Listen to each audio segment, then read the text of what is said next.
Good morning, students. How are you? I hope you all will be fine and safe at your homes. Students, as you know that we had started our English grammar topic yesterday.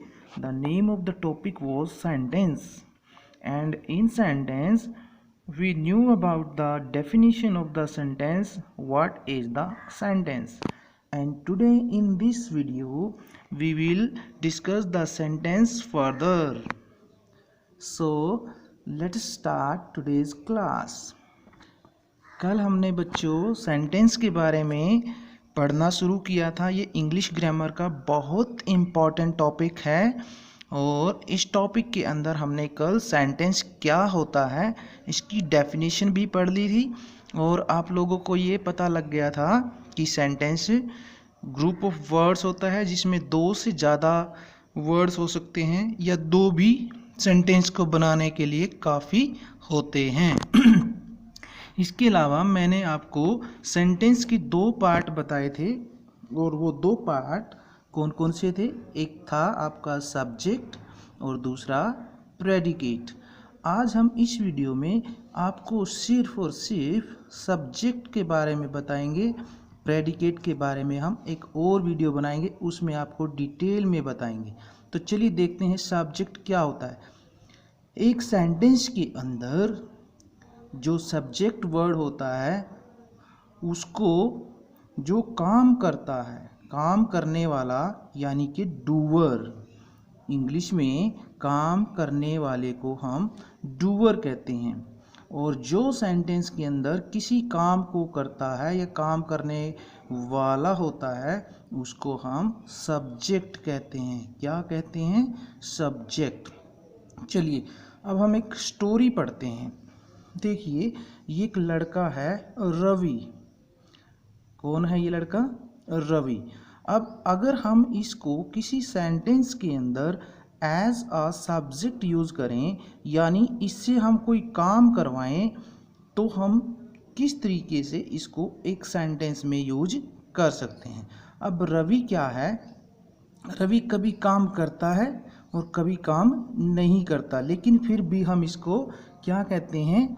Sentence का subject.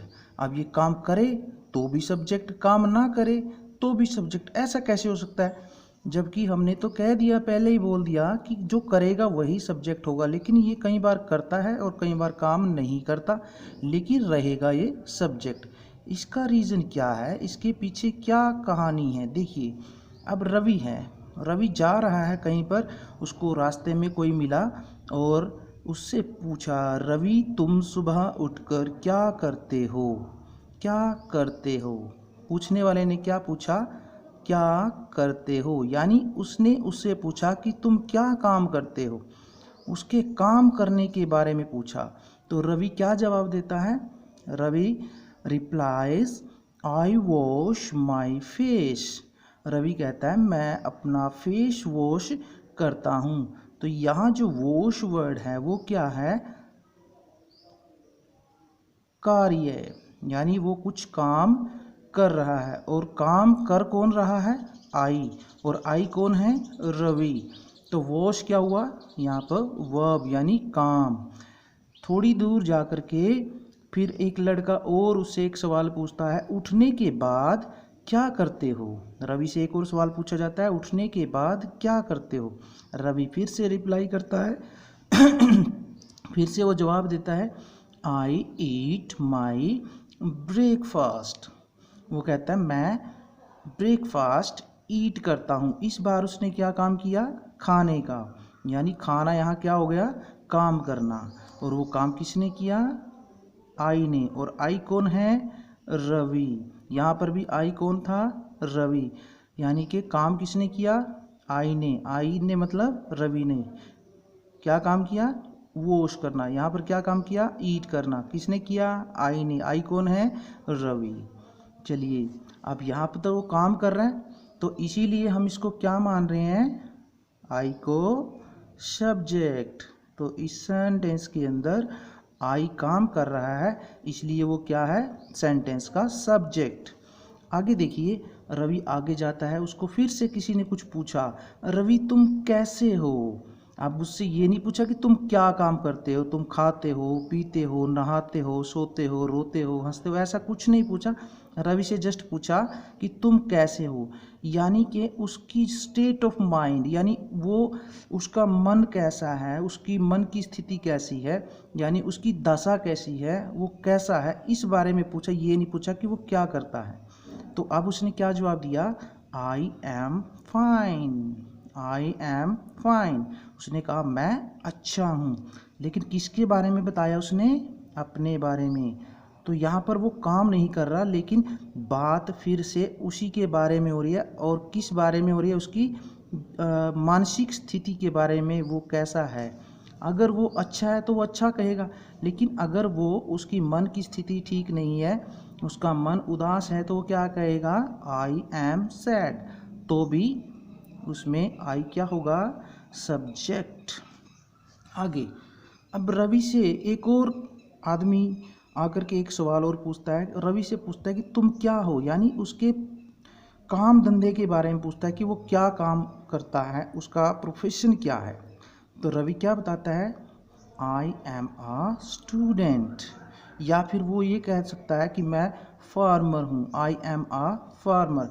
लेकिन इन दोनों sentences में I am fine and I am sad, और अगले वाले दोनों sentences में I am a student, I am a farmer, इनमें रवि ने कोई काम नहीं किया, लेकिन रवि फिर भी सब्जेक्ट है। क्यों, क्योंकि यहाँ पर रवि की स्टेट ऑफ माइंड पूछी है यहाँ पर, और यहाँ पर पूछा है कि रवि तुम क्या हो, यानी रवि के काम के बारे में, उसके प्रोफेशन के बारे में पूछा है। तो ये ज़रूरी नहीं होता कि जब सेंटेंस के अंदर कोई आदमी काम करे तभी वो सब्जेक्ट होता है, बिना काम किए भी वो सब्जेक्ट हो सकता है। और वो कब होगा, जब उसकी स्टेट ऑफ माइंड या उसके किसी प्रोफेशन के बारे में, उसकी नौकरी के बारे में पूछा जाए कि वो कौन सी जॉब करता है, कौन सा काम करता है। तो अब आपको समझ में आ गया होगा कि सब्जेक्ट क्या होता है। तो यहाँ पर सब्जेक्ट को अगर हम दोबारा से एक बार देखें कि वो वर्ड जो जिसके बारे में सेंटेंस में, यानी कि जो काम करता है सेंटेंस में, या जिसकी मानसिक स्थिति के बारे में बात हो, जिसकी मानसिक स्थिति के बारे में बात हो, या फिर उसके काम के बारे में पूछा जाए, तो उसको हम क्या मानते हैं, सब्जेक्ट, सब्जेक्ट, सब्जेक्ट, सब्जेक्ट। तो आज के इस वीडियो में इतना ही, एंड नेक्स्ट वीडियो में हम हमारे सेंटेंस का जो दूसरा पार्ट है, प्रेडिकेट, इसको लेकर के डिस्कशन करेंगे। Stay with us till then, good bye.